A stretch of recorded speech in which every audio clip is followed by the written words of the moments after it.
A very good morning to all of you. Ladies and gentlemen, welcome to day 3 of World Sesame Conference 2022. We are about to start with the first keynote address for the day 3 from Mr. Sanjeev Sharma shortly. Before I invite him to join online, let me take a couple of minutes to thank all the sponsors, partners, and supporting body of World Sesame Conference 2022. The title sponsor of WSC 2022 is Mamta Commodities. Diamond sponsor, Mast Kalanda Group of Companies. Welcome cocktail sponsor, ETG. Delegate batch sponsor, JKT Group of Companies. Lanyard sponsor, Talk Commodities. Lunch sponsor, NES Century Exports. Gala cocktail dinner sponsor, Agrico Marketing. Delegate kit sponsor, Padam Group. There are 3 associate sponsors, Afri Ventures, DSN Agri Commodities, Alpha Group, Agrox Gulf Holding.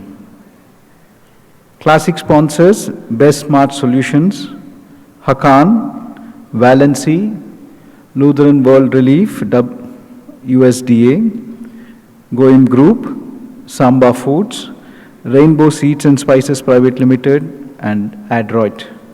Health partner is Idayam. The supporting bodies of the conference are National Sesame Seed Association of Nigeria, Nigerian Export Promotion Council NEPC, Intercept Burkina Faso, Ethiopia Pulses, Oilseed Spices Product Exporters Association, CAPEXE.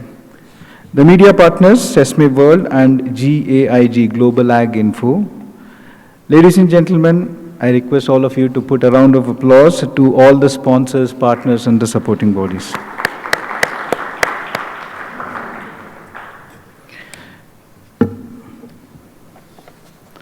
We will start the day 3 with a keynote address from Mr. Sanjeev Sharma, who is the Senior VP and BU Head, Sesame and Superfoods, Olam Agri. Mr. Sanjeev Sharma possesses general management expertise with a good understanding of financial and business metrics.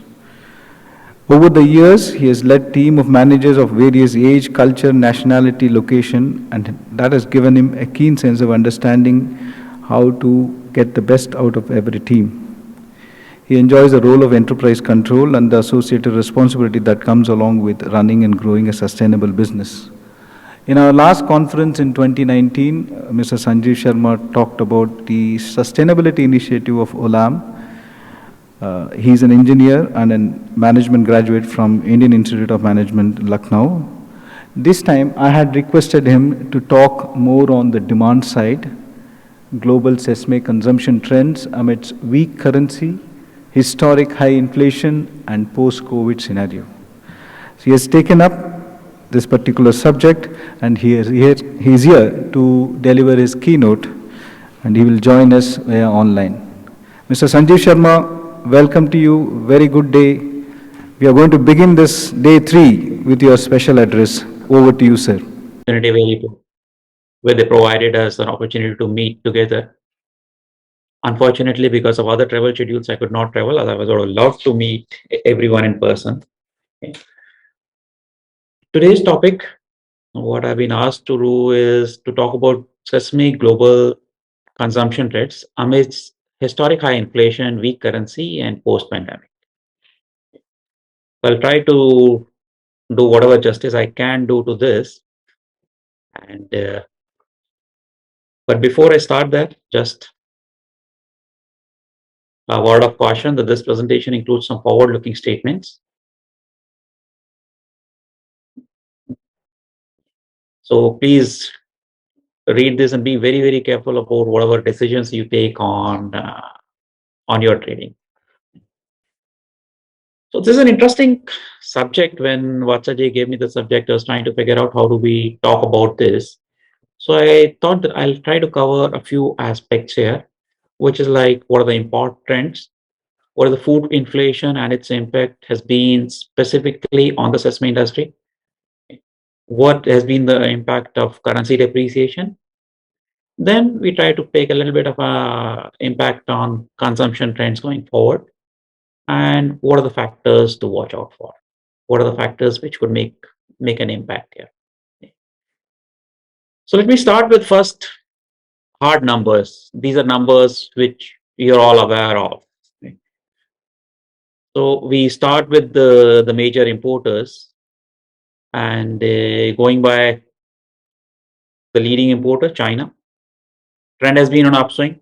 So throughout this presentation, this red mark will keep coming up and explaining that this is the time at which the pandemic started. So what we can see is that during the pandemic, the production or the consumption of China has only gone up. Okay. Moving on to the second biggest market, actually at the start of pandemic, the consumption went up. Then it has come down during the next year. It's being explained by the concept that Japanese were a bit worried about the logistics, and that's why they stocked up. Interestingly, similar trend for Korea. Rather, the number is slightly higher for 2021 and looks to be in the same trajectory for 2022 if we go over the half year number of 46,000 already. A very, very special case is Turkey, which from 150, 160,000 tons of average has gone to touch about 200,000 tons of an average. And again, is on track to do a similar kind of a number for 2022. So we'll touch upon Turkey again later. Again, on the EU, the number has gone up despite whatever we are talking of saying no demand and there is a problem and the people are not willing to buy forward contracts. The numbers are saying something different. The numbers tell us that in 20 it was stable, and in 21 the import has been slightly higher.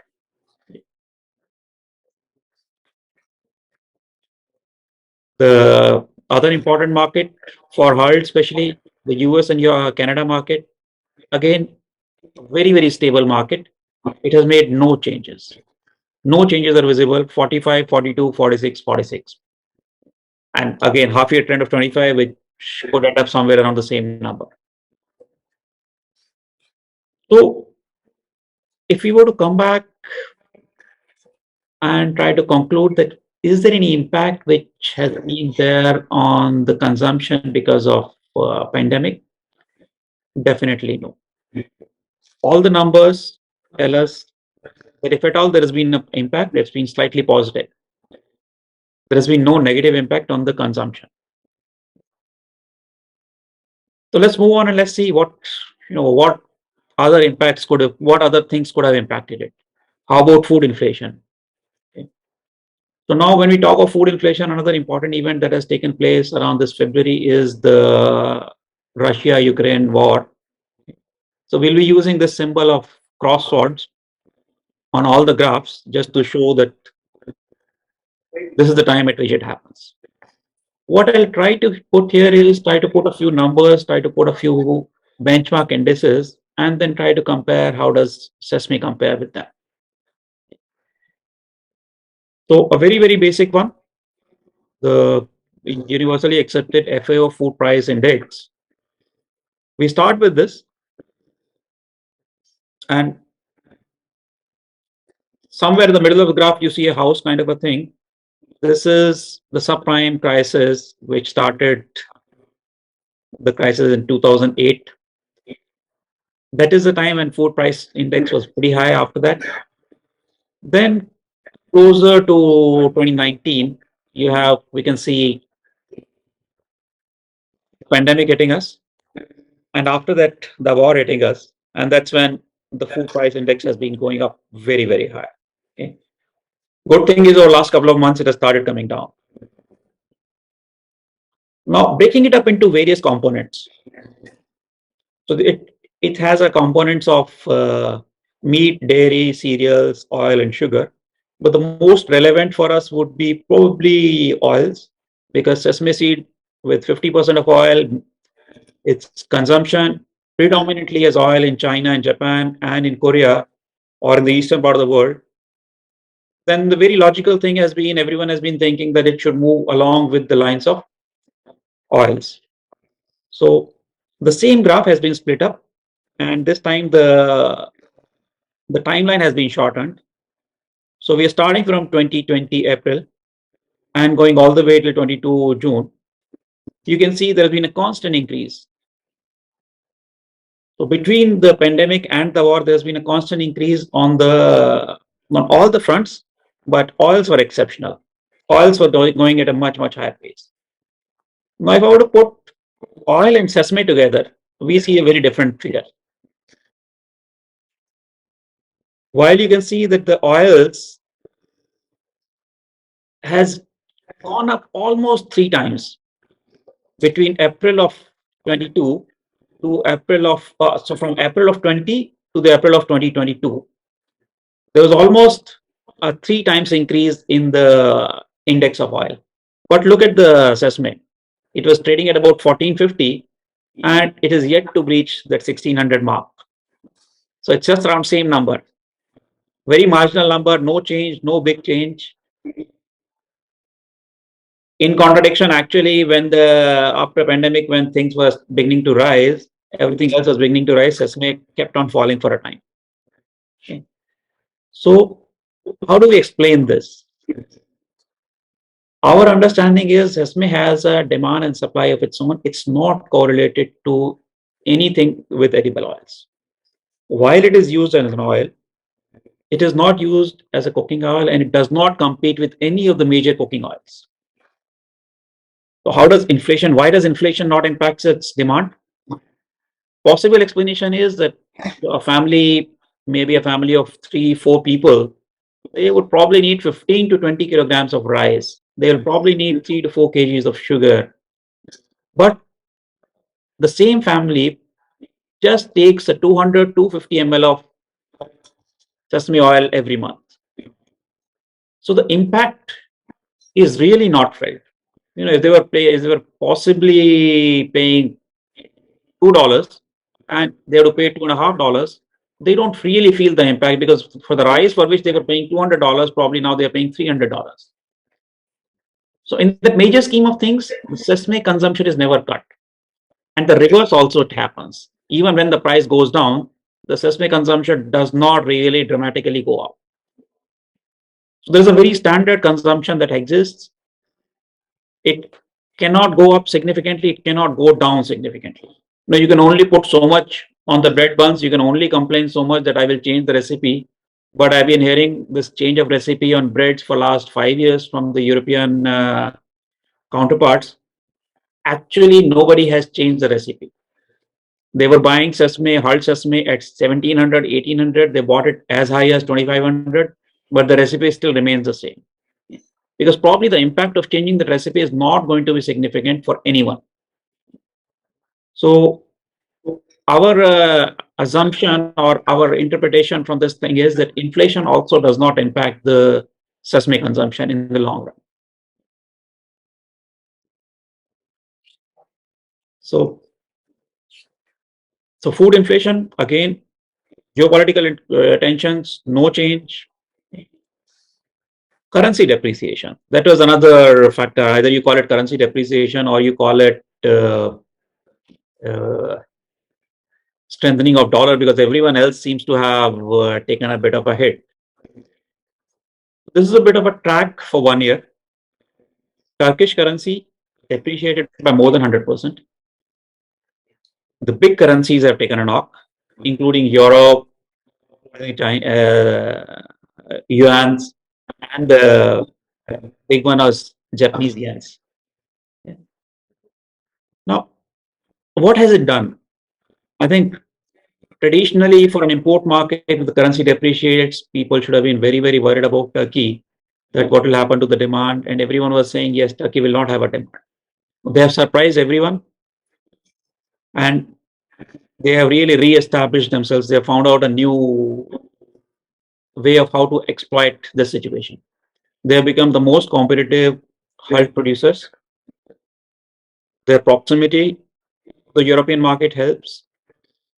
The depreciation of their currency has meant that their cost of conversions are low, their labor costs are low, much lower than anywhere else in the world probably today, and that is helping them become a big exporter.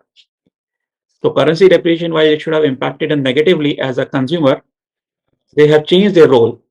They become a producer. Same way for Japan, while it has impacted, but Japan is a far developed and probably a much richer place than most other consuming countries of sesame. So if the inflation or if the price increase does not impact the other countries, there was no reason to expect that it will happen in Japan.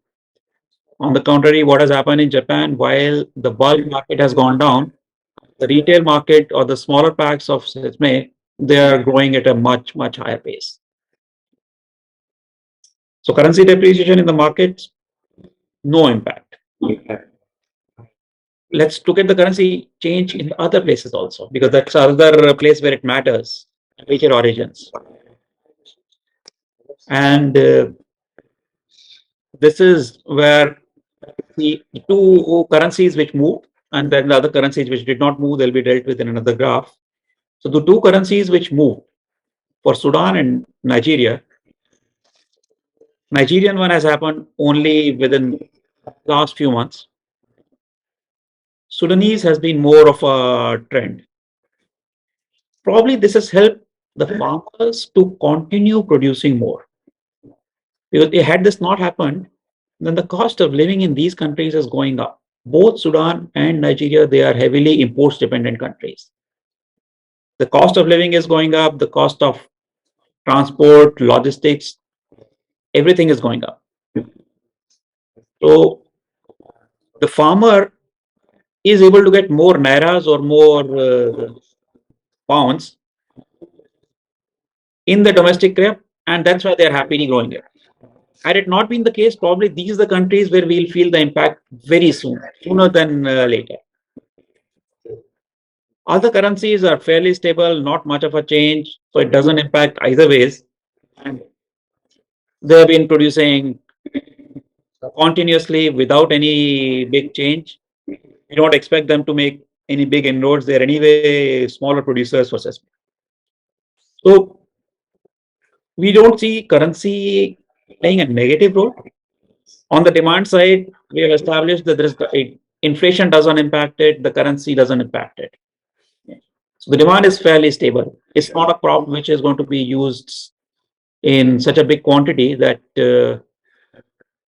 currencies or inflation would really make an impact. The share of wallet, as it's technically called, is very low for society. But another impact which is related to all these, and probably I'm bringing in another aspect of petroleum and related impact that it has on the fertilizers. So this is the graph which shows how the price of fertilizers are moving. We are taking of DAP, urea, and MOP. Look at it from 20 till now. This surge is very high. And this will have an impact. This will have an impact because one,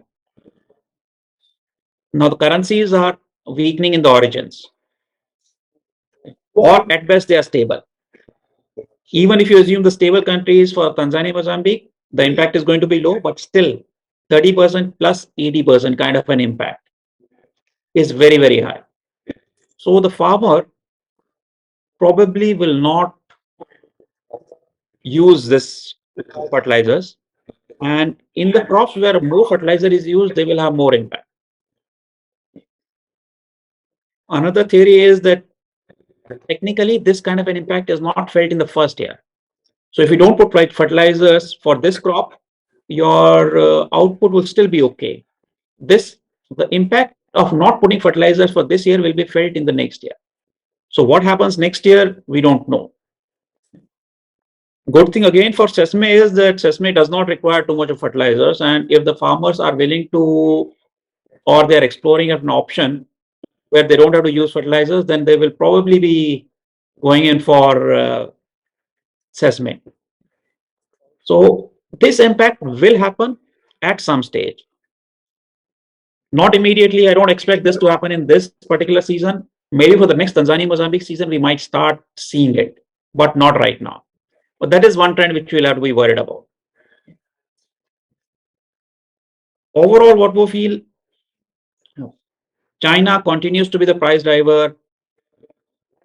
Consumption is not reducing. Currency can even, whatever happens to the currency, does not change the consumption.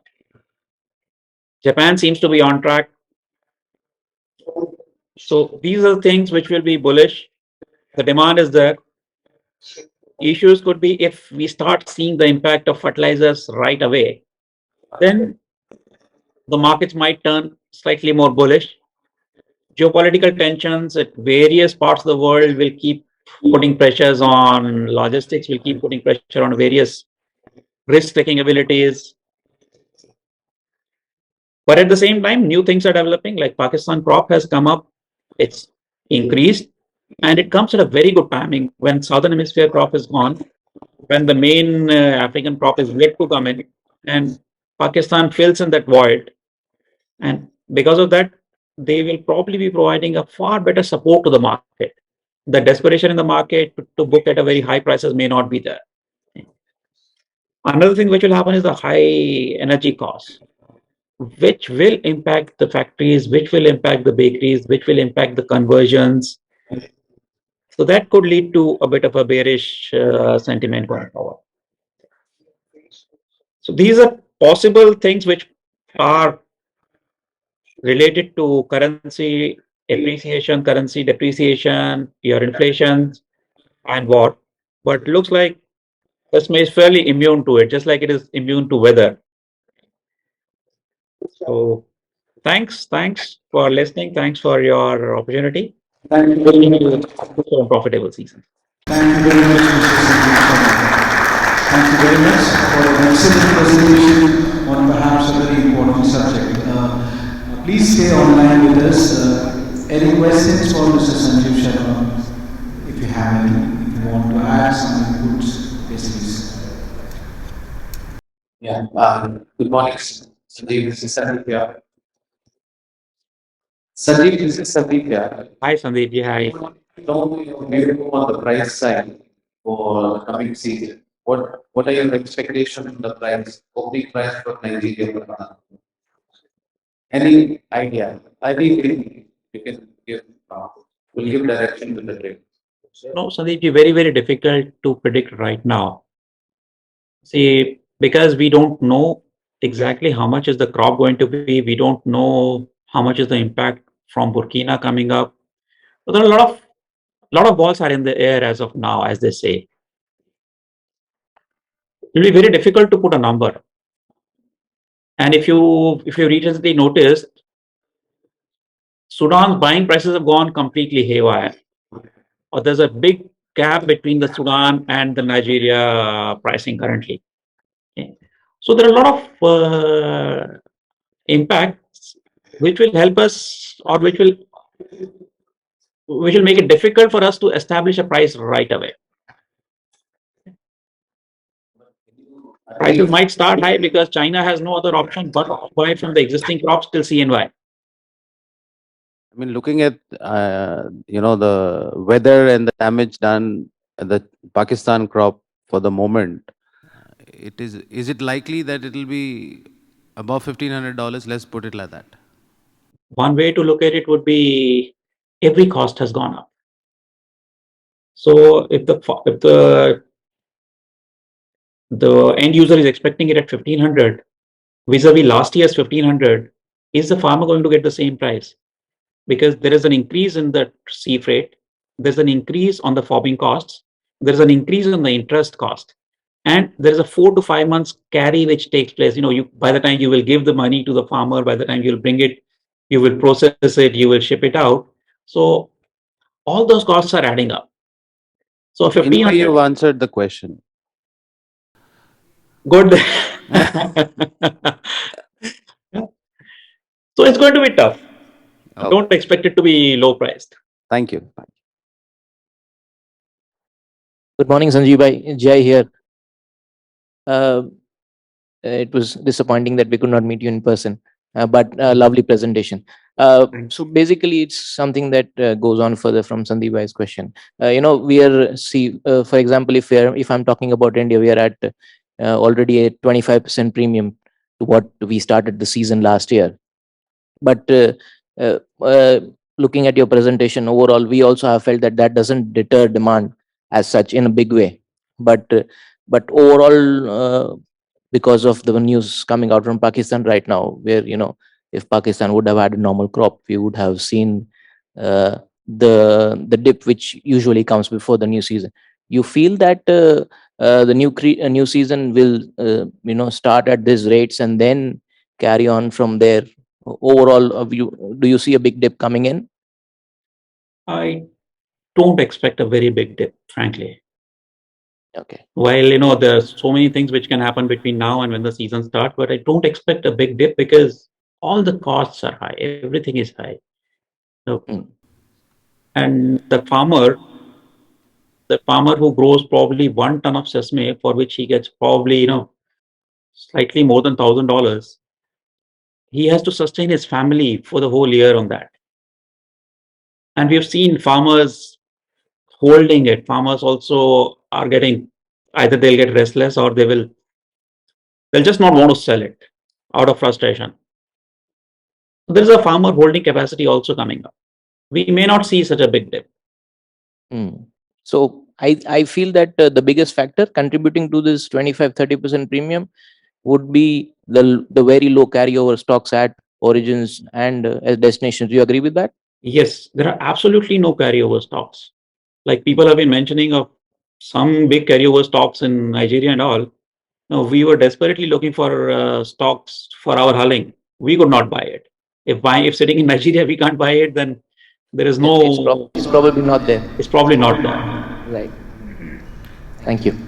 Sanjeev bhai, one more question. I mean, looking at the usage of sesame increasing, I mean, in daily life in Europe and US, people have started using hummus, dips, tahini everywhere. I mean, don't you see a day when we can start calling it, or we should make it sesame is such a product that we start calling it a super seed or superfood at least? And I mean, what do you think we should do to move in that direction? No, very well put. This is a superfood. This is moving into the category. In fact, we have seen hummus in Europe being available in non-traditional stores. Like earlier, it would be available at the store which specializes in Middle Eastern cuisines. It is now available in the mainstream stores. We've seen demand of hummus practically coming from everywhere in the Middle East. So there is no body which right now promotes sesame as a superfood, while there are other product bodies which will say these are healthy food. Maybe our PBC, maybe anyone can take that that lead and put it in that direction, or for any private organization could do that. Just just one name came to me, and anyone can do that. One last question from there towards the end. Yeah, please go ahead. Okay. Good morning, everybody. I'm Aji from Chad. My question is related to the political crisis in Sudan, Nigeria, and also in Chad. So my question is, what can be the effect of the political instability on the price, on the sesame price? Thank you. So, and this has been happening for a while now. We've seen in Nigeria, everything used to flow through Maiduguri. Yola was a big hub. It took a couple of years, but then the whole trade realigns itself. While wars and everything, political instability is there on the ground, but the trade also finds out some ways on how they will move the cargo. We've seen it happening in in Nigeria a few years ago. We do not feel any big threat coming in Sudan. Despite all the blockades, despite everything, if Port Sudan still manages to ship out, it can lead to temporary issues, but beyond that, it's not something which is permanently going to damage it. You might see an impact for it for 6 months, but beyond that, it does not impact. It's a short-term impact. Unless it's a structural change which happens that there is no farmer stops growing it there, which is not impossible, but there'll be a very, very big impact. We've not seen crisis of that magnitude in sesame till now. Thank you. Thanks. That was an excellent beginning for day 3. Ladies and gentlemen, a big round of applause once again to Mr. Sanjeev Sharma, Thank you. Olam Agri, for an excellent presentation on the factors driving demand for sesame. Thank you very much, sir, for your presence. As you said, we do miss you also, and hope to see you in person definitely in the next conference. Certainly. Thank you so much. Thank you. Thanks. Have a great Thank day. you, everyone. Thank you very much.